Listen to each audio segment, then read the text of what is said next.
welcome to the channel. It's a brand new one from me, something more streamlined towards iRacing content and just general sim racing content. I've been really getting into it lately, and I wanted to share this race in particular because there were a couple of nifty bits that happened and one particularly annoying bit that got me. So yeah, enjoy. I'm going to sort of jump through it. You may see some cuts and bits and forwards because there's a lot of downtime in the middle where I'm sort of racing my own race. So with no further ado, here we go.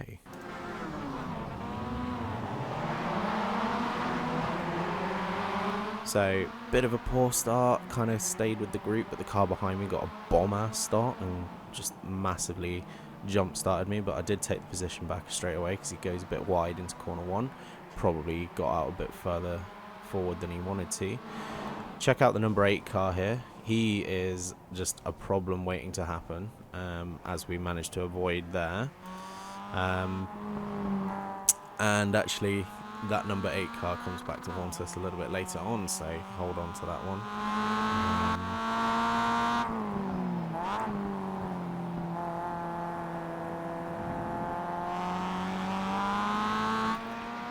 Mostly uneventful first lap, just managed to dodge a few cars here and there because there's a lot of accidents, and I'm sort of running happily in 6th position by this point in the lap.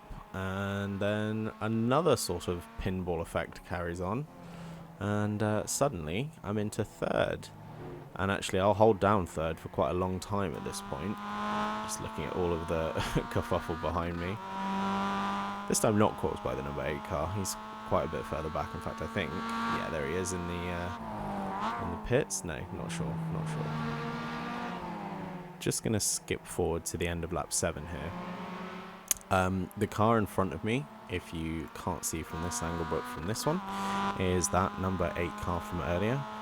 Caused the collision in the very first lap, 2nd corner. Quite a big collision, and I reckon he probably towed himself back to the pits, or just teleported back to the pits, did his repairs, and then decided he was angry enough to continue racing, instead of just being a lapped car that people could pass, because you'll see in a minute, we actually have a bit of a battle on our hands. I'm also currently defending from the car behind in 4th position. I'm still holding out on 3rd at this point, going into the middle of lap 8. Didn't really have to do much defending. Quite a lot of it was just sort of driving my line while he drove his, because my line was just a little bit quicker and more consistent. That often happens in low-end lobbies, so I couldn't keep up with position 2 and 1 for the exact same reason. But you work on it, you get better at your line, you get better at your consistency, and I'm still yet to watch some videos on how to actually plant a lap on this one. So let's just go back to our sort of overhead and chase cam views. Because I'm about to make a maneuver on the number 8 car going into lap number 9 here. Nice out on the outside, because he brakes way too early, sort of overcompensating for the fact that he's holding that inside line. He holds it into the next corner, and I just pull a neat little switch back just to get back around him, and before we get into this corner, run him out of road, late brake in, keep him behind me. I thought that was a lovely little move. And actually I hold him behind me for the rest of this lap, if I remember correctly. We'll just have a look.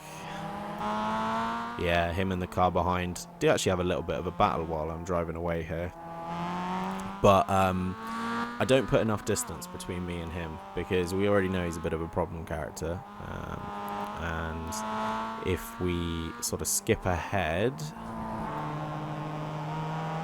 to the next lap, you can see what eventually will happen.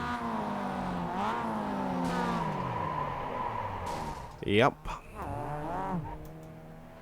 Some grade A buggery there. He mashes me up properly and ruins my race, actually. At this point, that's it. Position 3 is gone. He drives off into the horizon. I can never catch him up.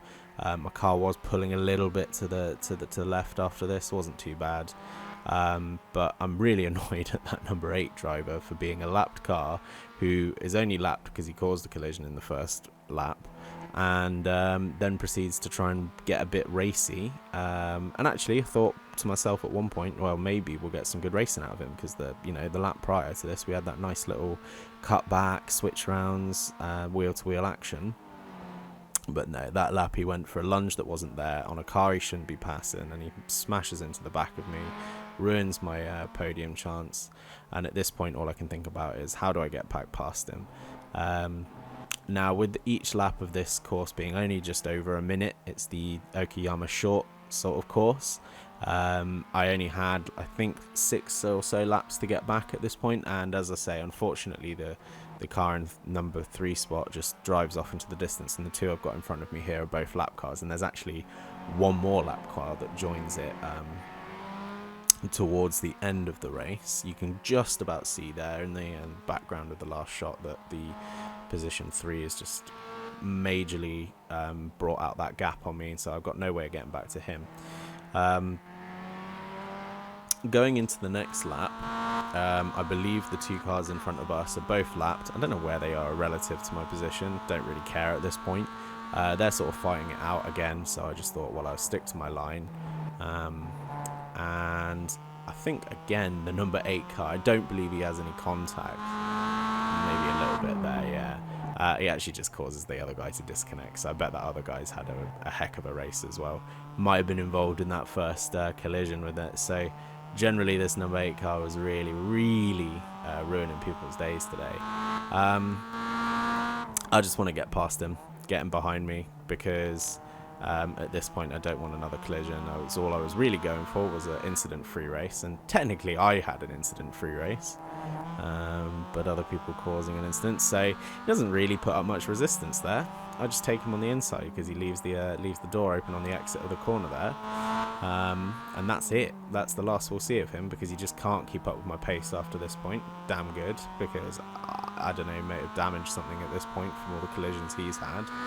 And all that's left is the little blue car ahead of me, which, if we skip to a few laps later, he just kind of spins out, so there's no point really showing that.